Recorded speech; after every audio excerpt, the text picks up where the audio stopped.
the divine is full of this quality of trust. It's a divine quality.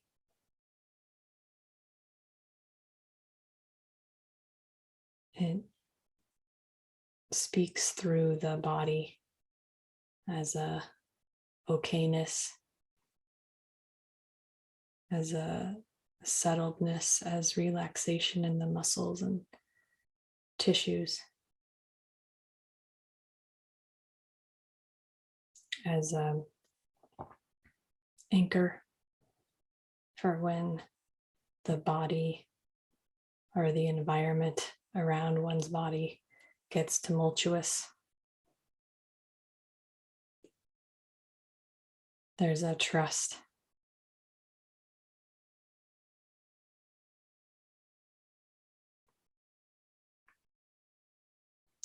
And this is why we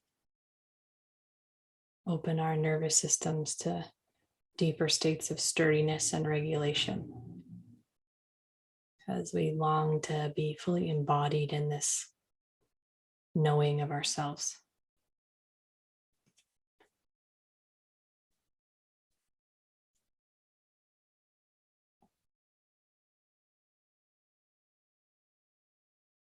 This that doesn't waver or move or get knocked over.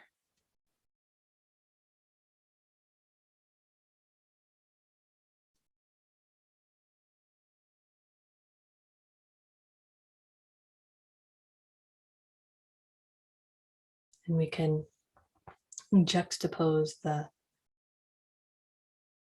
storms of life, the patterns that run through the body of illness, of mental illness, of physical illness.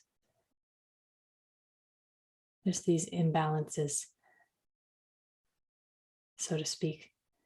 I can see, wow, I've tried to put my trust in my job, my relationship, my health, my youth, the way things are, and see how this is a flimsy, ephemeral, untrustworthy place to put trust. And we know that when we get really still in meditation or in inquiry, and we notice all this stuff still keeps happening, and we have no control over it.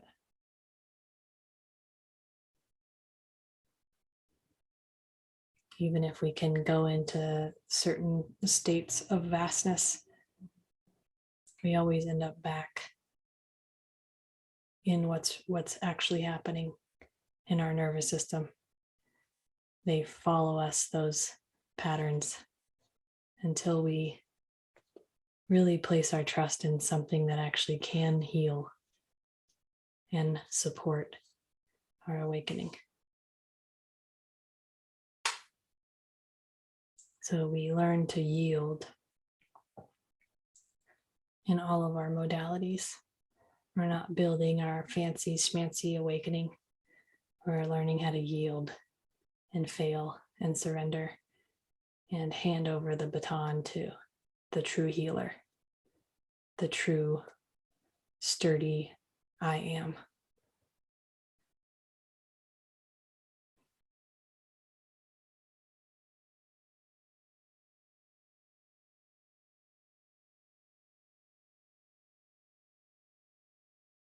And we can sense into what's been here since we were babies, looking out of our eyes. What's here as the meditation gets difficult and then easy again, as life produces in us anxiety or calmness or bliss, or we drink and we change our state. What's actually always here?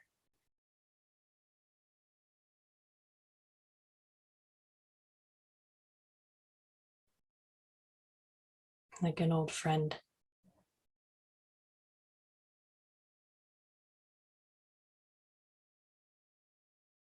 And the more we let our bodies meet and be loved by and embraced by this ever-present mystery, quiet, unnameable being. The more the nervous system transforms and gets sturdier,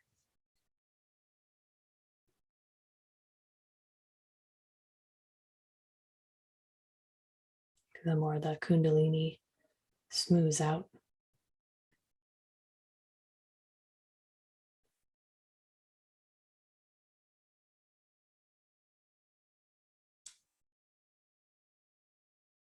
And that's this willingness to be a mess for a while, to let the present be unwrapped and let the wrapping paper be torn off and thrown about.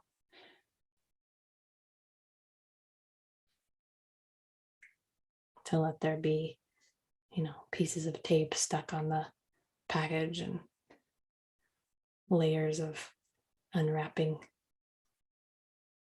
Doesn't have to be a nice, spiritual, perfect, ideal awakening. When we get to these really deep levels, they don't trust. You're not going to convince them to trust or read a book or have a new religion that's finally once and for all gonna let that one trust. It has to be a actual seeing through of the actual body, the actual nervous system, seeing, oh, I don't know, and I'm okay in this moment. And it's usually a gradual process, like a slow deepening, or the dawning of I am, the dawning of trust, the dawning of what doesn't change, what's reliable, comes into the body bit by bit, story by story, flowering through all of our stories, our memories, our nightmare visions.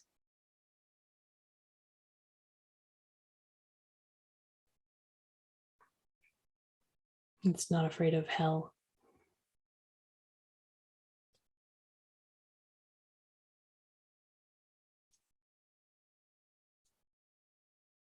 It doesn't get attached to heaven.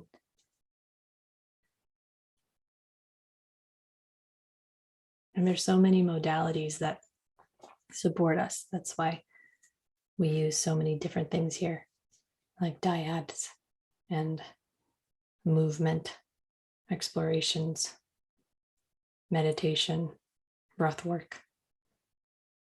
It's like anything that helps us rewire our bodies to not just lean on the ephemeral cuckoo mind.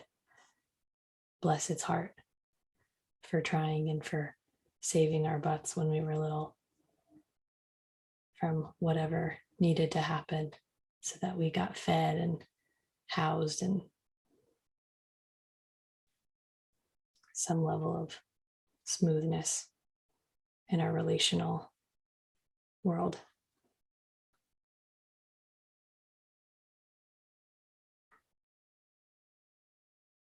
So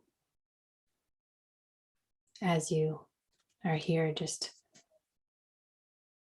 noticing what it's like to feel I am in the body, letting yourself drop that statement in through the top of the head into the body, not like a thought, but almost like a sense. And if that I am doesn't resonate, maybe being or love, if you have a sense of those. I am.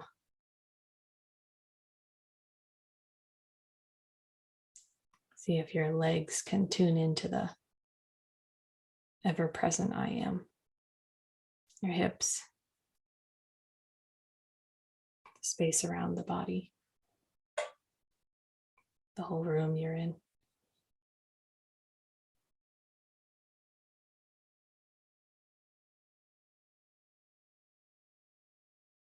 Everything is singing I am louder than all the ego spirals and swirls. We just have to remember, tune our radio station to the I am channel. Nature is singing I am. And it feels like the translation of that is Om. Something of the sort. Om. Om.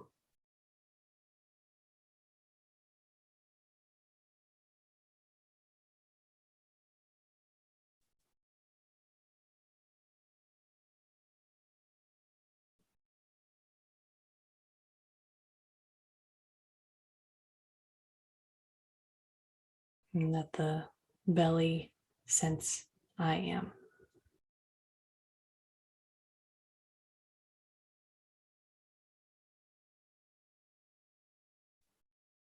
When we go into these places, we approach them oftentimes through our minds.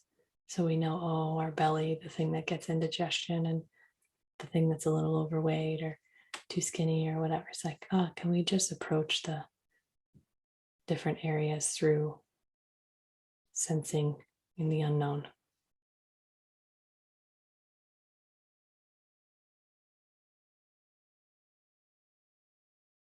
I am.